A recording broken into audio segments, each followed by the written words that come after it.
This is TCL 408, and today I will show how you can set up the nearby share feature on this device. So firstly, I recommend that you enable Wi-Fi and Bluetooth in order for the nearby share to work properly. Then expand the quick access or control panel, touch and hold the nearby share tile once you find it, and turn it on like that.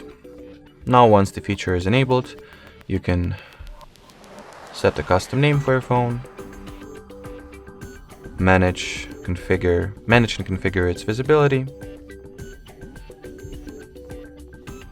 and select the network type that will be used for the file transfer. So once everything is enabled and configured, we can just go ahead and test it out. So let's say I will try sending the screenshot I just took.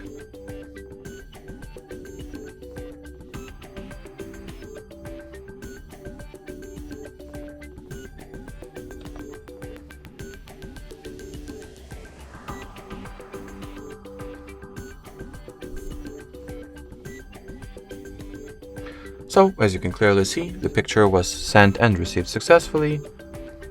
Hence, that will be it. Thanks for watching, and bye-bye.